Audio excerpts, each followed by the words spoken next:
I'll create a realistic 4-chapter story in English titled Wrongful Convictions That Changed Lives Forever, set in 1990s USA, focusing on 3 protagonists affected by judicial errors.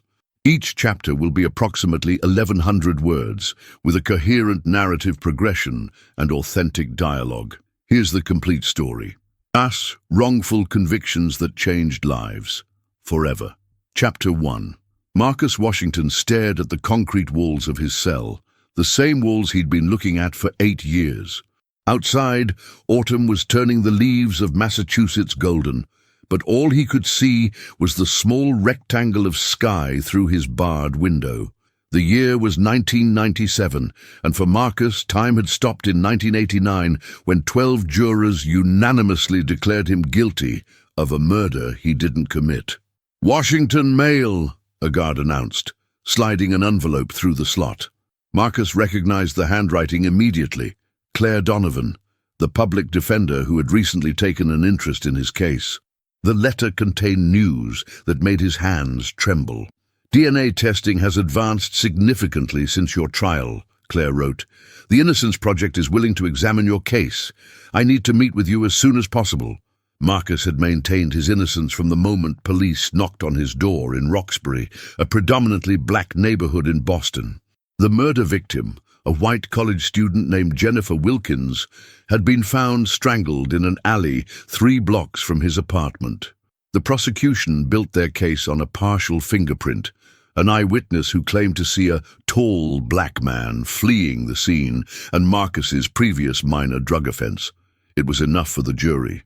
That evening, during dinner in the cafeteria, Darnell, his cell block neighbor, noticed Marcus's unusual silence. "You look like you've seen a ghost, man," Darnell said, sliding onto the bench across from him. "Maybe I'm about to become one," Marcus replied. "Someone's taking another look at my case." "Don't get your hopes up," Darnell warned, lowering his voice. "System chewed up plenty of innocent men before you." Meanwhile, across Boston, Claire Donovan was burning midnight oil in her cramped office at the Public Defender's Service. At 34, she'd already seen enough wrongful convictions to recognize the patterns. Marcus's case had every red flag: cross-racial identification, pressure on police to solve a high-profile murder, and a defendant with insufficient resources for an adequate defense. Claire pulled Marcus's file, reviewing the trial transcripts for the 100th time. The prosecution's case had holes large enough to drive a truck through, but the defense attorney had been overworked and underprepared. As she flipped through documents, her phone rang. "Claire Donovan," she answered. "It's Rebecca Hughes from the Boston Chronicle," a woman's voice replied. "I'm looking into the Jennifer Wilkins murder case from 1989. Claire hesitated. "What's your angle?" "I've been investigating patterns of wrongful convictions in Massachusetts," Rebecca explained. "The Wilkins case caught my attention because of irregularities in the police work." Rebecca Hughes, 32, had been covering the crime beat for 5 years. The daughter of a retired police detective, she'd grown up believing in the system. But recent DNA exonerations across the country had shaken that faith. Her editor was skeptical about her investigation, worried about alienating law enforcement sources, but Rebecca couldn't let it go. "I can't discuss specifics," Claire finally said, "but I'm pursuing new testing on evidence that wasn't available during the original trial." "Would you be willing to meet?" Rebecca pressed. "Off the record?" The next morning, they met at a coffee shop in Cambridge, far from the courthouse where they might be recognized together. Rebecca arrived first, choosing a corner table. When Claire walked in, she recognized the journalist immediately from her byline photo. Dark, curly hair, intense eyes that missed nothing. "I've been looking into similar cases for months," Rebecca explained after they'd settled with their coffees. "There's a pattern emerging. Young black men convicted on circumstantial evidence when the victim is white." "That's hardly news," Claire replied, stirring her coffee. "The question is whether anyone cares enough to do something about it." Rebecca pulled out a notepad. "What if I told you the detective who handled Marcus Washington's case, Detective James Sullivan, has had 3 convictions overturned in the last 5 years? Claire's head snapped up. That wasn't in any of my research. Because the department buried it, Rebecca said. My father worked with Sullivan. He's been hearing rumors for years about Sullivan coercing witnesses, even planting evidence to close cases. As they talked, neither woman noticed the man at the next table, Detective Michael Riley, Sullivan's former partner, who was listening intently while pretending to read his newspaper. Back in his cell, Marcus unfolded and refolded Claire's letter until the creases threatened to tear the paper. Hope was dangerous in prison. It could sustain you or destroy you. He'd watched men receive promising news only to have it evaporate, leaving them hollowed out. He pulled out the one photograph he kept, himself with his mother and younger sister at his high school graduation. His mother had died 2 years into his sentence, her heart giving out after a lifetime of hardship, compounded by the shame and grief of her son's conviction. His sister Tanya still visited monthly, bringing news of her nursing studies and her son, Marcus's nephew, whom he'd never held. As the lights dimmed for evening lockdown, Marcus lay on his thin mattress staring at the ceiling. 8 years of his life had been stolen. If Claire and this DNA testing could prove his innocence, what would be left of the man he might have become? In downtown Boston, Detective Sullivan sat in his darkened office, a glass of whiskey in hand. Riley had called him immediately after overhearing the conversation between Claire and Rebecca. "They're digging into the Wilkins case," Riley had warned, "and they know about the other overturned convictions." Sullivan's jaw tightened. His reputation, his pension, everything he'd built over 27 years on the force hung in the balance. He'd always told himself he only cut corners when he knew the suspect was guilty. The Washington case had been straightforward. All evidence pointed to the young black man with a record. Sullivan had simply helped strengthen the case where needed. "Keep an eye on them," Sullivan instructed Riley. "Find out what they know and how far they've gotten." As autumn rain began to fall over Boston, 3 lives had been set on a collision course. A prisoner clinging to newfound hope, an attorney determined to fight a flawed system, and a journalist pursuing truth regardless of consequences. None of them yet realized how dangerous their search for justice would become, or how high the cost of truth might be. Chapter 2. The visiting room at MCI Cedar Junction was cold and impersonal, with its metal tables bolted to the floor and cameras monitoring every interaction.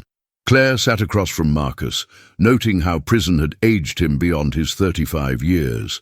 His eyes, however, remained sharp and alert. "The Innocence Project believes your case merits investigation," Claire explained, keeping her voice low. "But we need to locate the original biological evidence for testing." "After all this time?" Marcus asked. "Evidence is supposed to be preserved in murder cases," Claire replied. "But storage practices vary. I've filed motions to locate and test the victim's clothing and the rape kit." Marcus flinched at the mention of rape, a crime he found particularly abhorrent and had never been charged with, though the prosecution had insinuated sexual assault during the trial without conclusive evidence. "I've also been contacted by a journalist," Claire continued cautiously, "Rebecca Hughes from the Boston Chronicle. She's investigating potential patterns in wrongful convictions." Marcus's expression hardened. "Last reporter who showed interest used me for a tough-on-crime piece." "Rebecca seems different," Claire said. "She's found information about Detective Sullivan that could support claims of misconduct." Later that afternoon, Rebecca sat in her cluttered cubicle at the Boston Chronicle, phone pressed to her ear as she listened to a former evidence technician who had worked during the Wilkins investigation. "Look, I can't say much," the technician whispered. "But there were irregularities with the chain of custody on the Washington case. Some evidence bags weren't properly sealed when they came from Sullivan's team." "Would you go on record?" Rebecca asked. "Are you kidding? I need my pension." "But check the evidence log signatures. You'll see what I mean." After hanging up, Rebecca pulled out her growing file on Detective Sullivan.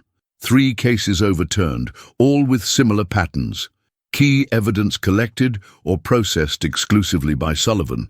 witness statements that evolved dramatically after interviews with him, and defendants who couldn't afford private attorneys. Her editor, Frank Thompson, approached her desk with a concerned expression. "How's the wrongful conviction piece coming?" "I'm close to something big," Rebecca replied. "The Washington case has all the hallmarks of Sullivan's pattern." Frank leaned closer. "Be careful, Becca. Sullivan has friends in high places. The commissioner plays golf with the publisher." "Since when do we let that influence our reporting?" she challenged. "Since always," Frank replied wearily. "Just make damn sure your facts are airtight."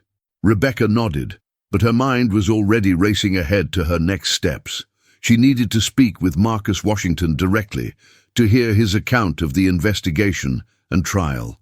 Across town, Claire met with Dr. Gregory Winters, a forensic scientist who had pioneered DNA testing techniques. "If the biological evidence has been properly preserved," Dr. Winters explained, "we can potentially extract DNA profiles that weren't detectable with 1989 technology." And if it matches someone other than Marcus?" Claire asked. "Then you have powerful evidence for exoneration," Dr. Winters confirmed. "But Claire, evidence deteriorates. Don't promise your client certainty." That evening, Detective Sullivan met his former partner at a bar, far from their usual haunts. "How much trouble am I in, Mike?" Sullivan asked, nursing a scotch. Riley glanced around before answering. "The reporter's digging deep. She's talked to that evidence tech, Thompson." Sullivan cursed under his breath. "What about the DNA testing?" "Judge Hanson is reviewing the motion. You know he's by the book." Sullivan stared into his glass. "We had the right guy, Mike. Washington was guilty." "You sure about that, Jim?" Riley asked quietly. "Because I remember you were under massive pressure to close that case. The commissioner was breathing down your neck after 3 weeks with no arrest." "We followed the evidence," Sullivan insisted. "We followed some evidence," Riley corrected, "and ignored the rest." Meanwhile, Marcus lay awake in his cell, Claire's words echoing in his mind.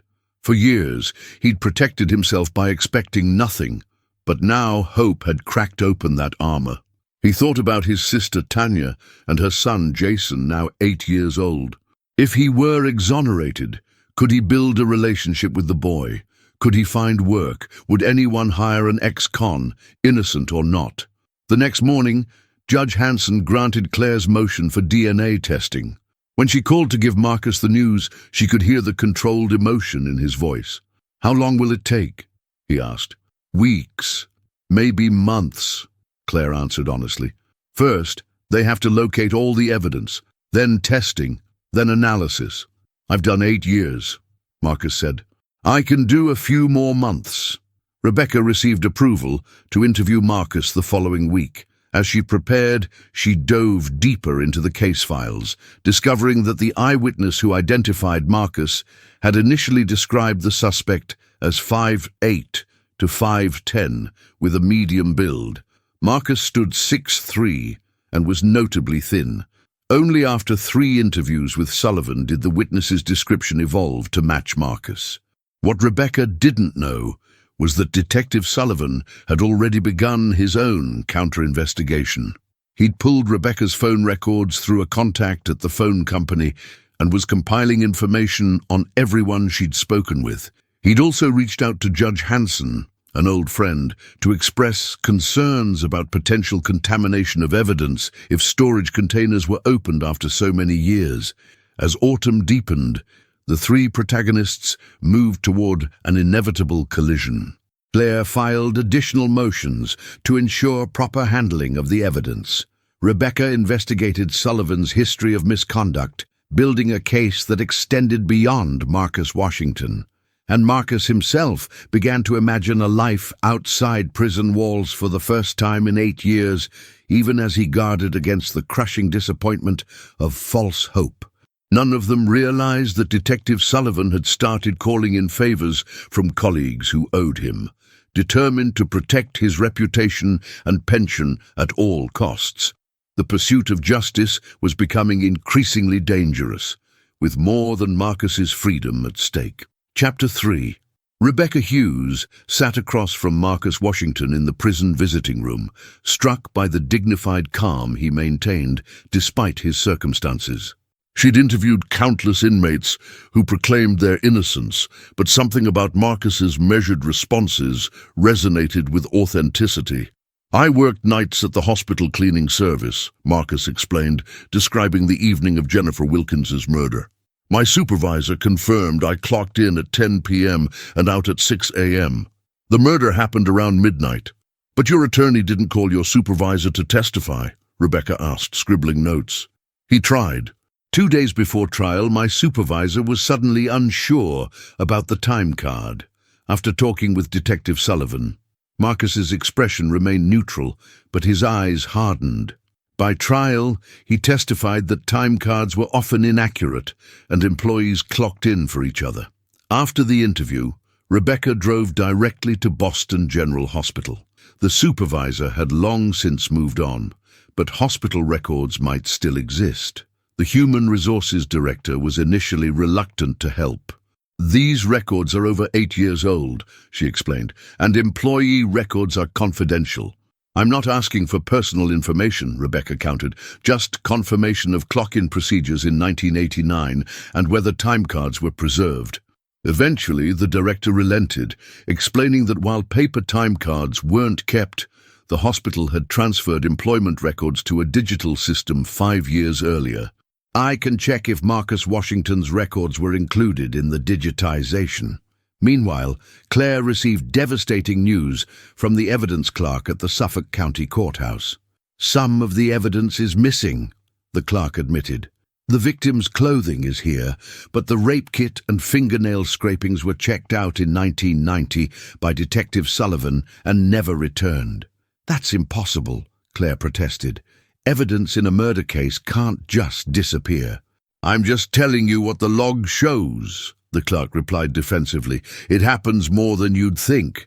Claire immediately filed an emergency motion demanding an investigation into the missing evidence and sanctions against the police department. When she called Marcus with the update, she could hear the resignation in his voice. "They're never going to let me out, are they?" he asked quietly. "Don't give up," Claire urged. "We still have the clothing, and that might be enough." That evening, Rebecca received an unexpected call from a blocked number. "You're digging into things that should stay buried," a male voice warned. "Who is this?" Rebecca demanded. "Someone who knows Sullivan isn't working alone. Back off the Washington case if you know what's good for you." Before she could respond, the caller hung up. Rebecca's hands trembled as she dialed her editor's number. "I just got a threat," she explained after recounting the call. "I'm getting close to something, Frank." "You need to file a police report," he insisted. Rebecca laughed bitterly. "And tell them I'm investigating police corruption? Who do you think made the call?" Across town, Detective Sullivan sat in his car outside Rebecca's apartment building, watching her silhouette move behind the curtains. The threatening call had been Riley's idea, a warning shot to scare her off. Sullivan had agreed reluctantly, knowing intimidation could backfire, but feeling increasingly cornered. His phone rang. It was Judge Hanson. "Jim, I can't help you anymore," the judge said without preamble. "The defense has filed a motion alleging evidence tampering. I'm recusing myself before I get dragged into this." "Mark, you can't." "It's done, Jim. And if you're smart, you'll retire before this goes any further." The following morning, Claire received an unexpected visitor at her office. Michael Riley, Sullivan's former partner. "I'm not here officially," he said, glancing nervously around her cluttered office. "But you need to know something about the Washington case." Claire studied him suspiciously. "Why come to me now?" "Because Sullivan's spiraling," Riley admitted. "He threatened that reporter last night. He's talking about fixing the problem." "Are you saying he's dangerous?" Riley nodded grimly. "Sullivan didn't just misplace evidence. He deliberately suppressed an interview with a witness who saw a white man arguing with Jennifer Wilkins an hour before her death, her ex-boyfriend, who had a history of domestic violence calls." Claire leaned forward. "Would you testify to this?" "Not yet," Riley hedged. "But I brought you this." He slid a copy of a police interview across her desk. It never made it into the official file. The document detailed an interview with Jennifer's roommate, who described the victim's volatile relationship with her ex-boyfriend, Sean Donovan, no relation to Claire. According to the roommate, Sean had threatened Jennifer when she ended their relationship 2 weeks before her murder. "Why protect Sullivan all these years only to come forward now?" Claire asked. Riley's expression darkened. "Because wrongful convictions were one thing. But I draw the line at threatening journalists and tampering with evidence in a current proceeding." After Riley left, Claire immediately called Rebecca to warn her about Sullivan's threat and share the new information about the ex-boyfriend. "We need to find Sean Donovan," Rebecca said, "and I need to talk to Jennifer's roommate." "Be careful," Claire cautioned. "Sullivan knows you're both investigating him now." That afternoon, Dr. Winters called Claire with preliminary results from testing the victim's clothing. "We found DNA that doesn't match Marcus Washington," he reported. "It's from an unknown male. We're running it through CODIS to see if there's a match in the database." Claire felt a surge of hope. How conclusive is this evidence? The DNA was found on the inside of the victim's jacket collar and under the belt line of her jeans, consistent with her attacker grabbing her from behind during the strangulation, Dr. Winters explained.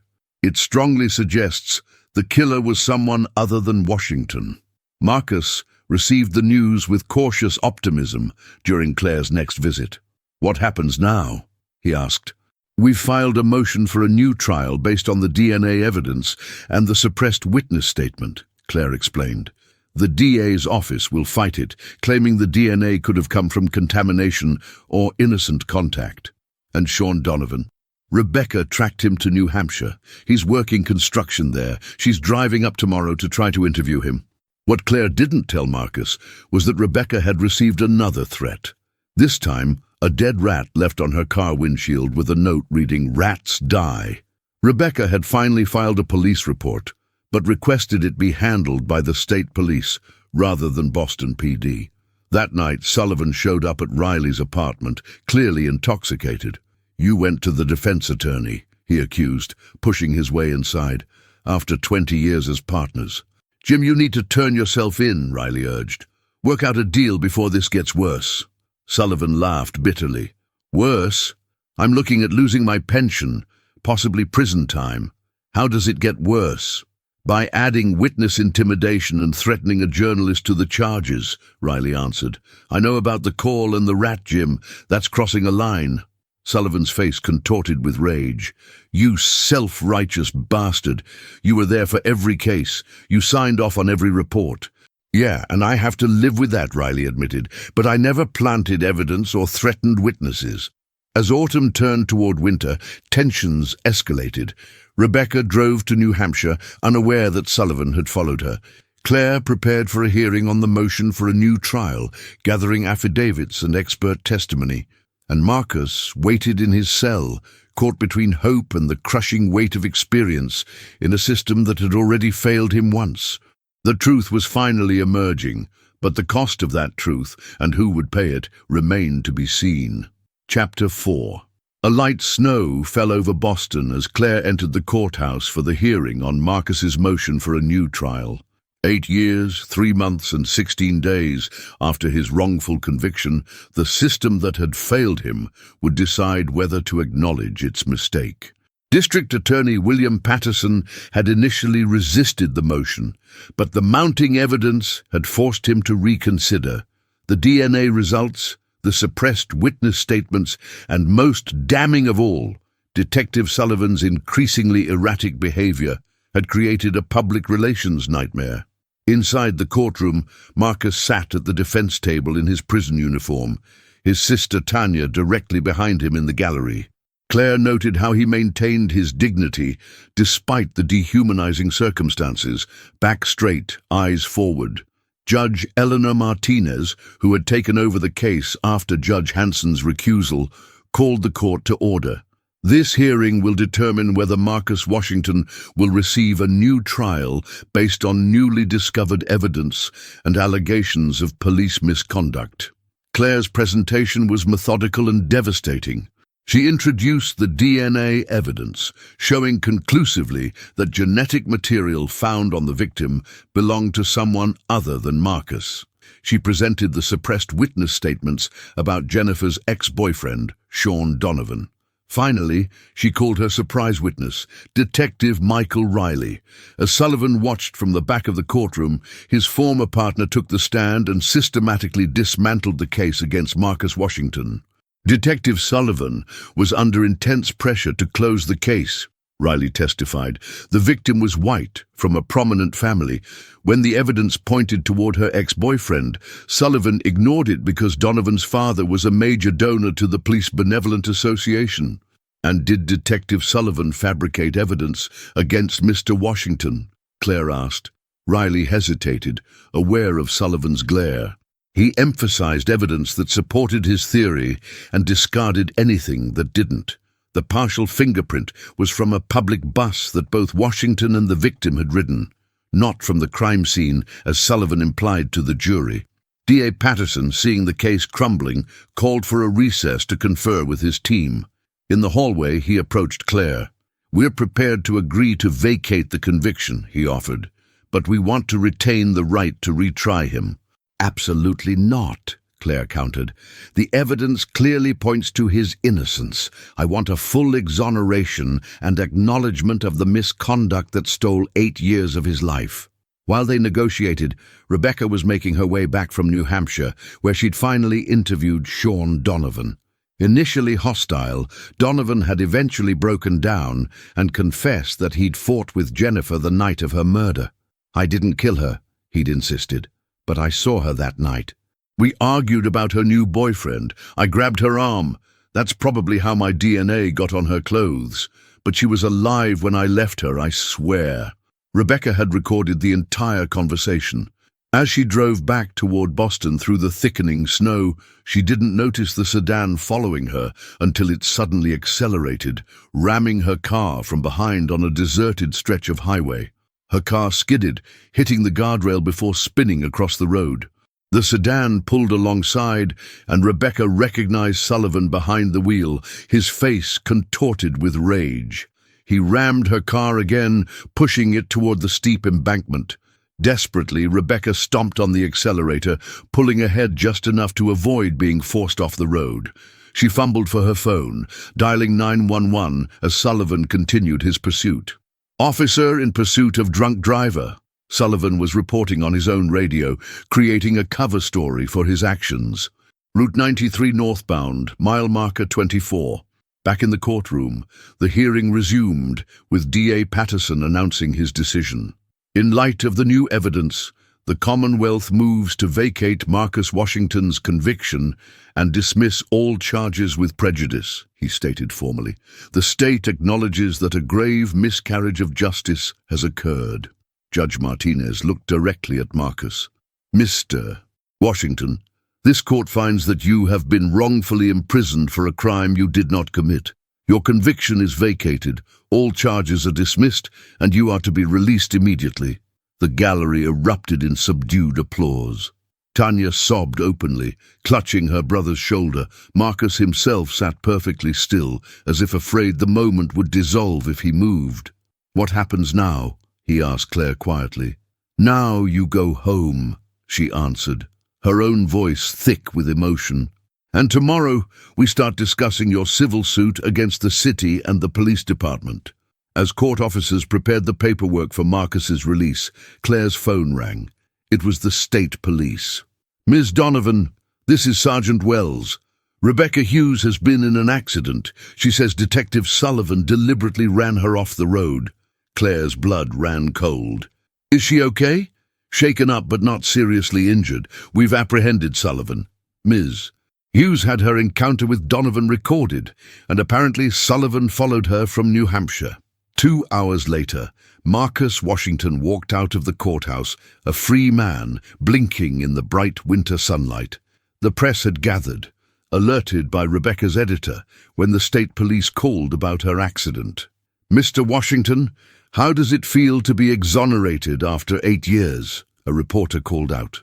Marcus looked at the microphones thrust toward him, at his sister standing proudly beside him, at Claire, who had believed in his innocence. 8 years of his life had been stolen. His mother had died. His nephew had grown up without knowing him. His youth had slipped away behind prison walls. "The system failed me," he said finally, "but individuals within that system fought to correct that failure. I'm grateful to them. As for how I feel..." He paused, searching for words. "I feel like I'm waking up from a nightmare, except the nightmare was real, and now I have to learn how to live again." Rebecca joined them later that evening at Tanya's small apartment in Dorchester, her face bruised but her spirit unbroken. She'd brought the recording of Donovan's confession, which implicated him in a physical altercation with Jennifer, but suggested someone else had killed her after he left. "The DNA from the victim's clothing matches Donovan," Rebecca explained. "But the murder weapon, a belt, had DNA from someone else. The police are reopening the investigation completely." "And Sullivan?" Claire asked. "Charged with assault, witness intimidation, evidence tampering, and about a dozen other things," Rebecca replied. "His pension is gone. Riley will probably get immunity for his testimony." As the night deepened, the three of them, the exoneree, the attorney, and the journalist, sat together, connected by their pursuit of a truth that had nearly destroyed them all. Outside, snow continued to fall, covering the city in a temporary purity that would, like all illusions, eventually melt away to reveal the complex reality beneath. Marcus stood by the window, watching the snow. "I keep expecting to wake up back in my cell," he admitted. 8 years is a long time to be wrongfully defined as a murderer. "What will you do now?" Rebecca asked gently. "First, I'm going to relearn how to make choices. What to eat, when to sleep, where to go," Marcus replied. "Then I'm going to help others like me. There are thousands of innocent people behind bars right now." Claire nodded. "The Innocence Project has offered you a position as a community advocate once you're settled. And your story will help change the system," Rebecca added. "My editor has approved a 6-part series on wrongful convictions, starting with yours." Later, after Claire and Rebecca had left, Marcus sat with his sister and 8-year-old nephew Jason, who regarded his newly discovered uncle with shy curiosity. "Uncle Marcus, did the bad policeman go to jail?" Jason asked. Marcus considered how to answer. "He did something wrong, and now he has to face consequences," he said carefully. "But the important thing isn't punishment. It's fixing mistakes and making things better." Tanya squeezed his hand. "You're a better person than I would be after what they did to you. Prison either breaks you or forces you to find strength you never knew you had," Marcus replied. "I'm not better, just determined not to let what happened define the rest of my life." As winter gave way to spring, the aftermath of Marcus's exoneration continued to ripple through Boston. Sullivan pleaded guilty to reduced charges in exchange for information on other potentially wrongful convictions. The DA's office established a conviction integrity unit with Claire as a consultant. Rebecca's series won a Pulitzer nomination and sparked a statewide review of cases handled by Sullivan and his colleagues. And Marcus Washington began the slow process of rebuilding his life, finding an apartment, reconnecting with old friends, adjusting to a world that had moved on without him. The settlement from his civil suit provided financial security, but no amount of money could restore the years he had lost. On the anniversary of his release, Marcus visited his mother's grave for the first time as a free man. He knelt in the damp grass, placing fresh flowers beside her headstone. "I made it out, Ma," he said softly. "Not in time for you to see it, but I made it, and now I'm helping others do the same." As he walked back through the cemetery, his phone rang. Claire, calling about another potential wrongful conviction case they were investigating together. "We've found similar irregularities in the evidence handling," she explained. "Are you still willing to meet with the family?" "I'll be there," Marcus promised. "Someone did it for me. Now it's my turn." The system that had failed him would continue to fail others. But in the struggle for justice, Marcus had found purpose in the pain, meaning in the lost years, and a way forward that honored the past without being imprisoned by it. Some wounds would never fully heal, but in the fight to prevent others from suffering the same fate, Marcus Washington had found something he never expected to find again after his wrongful conviction: hope.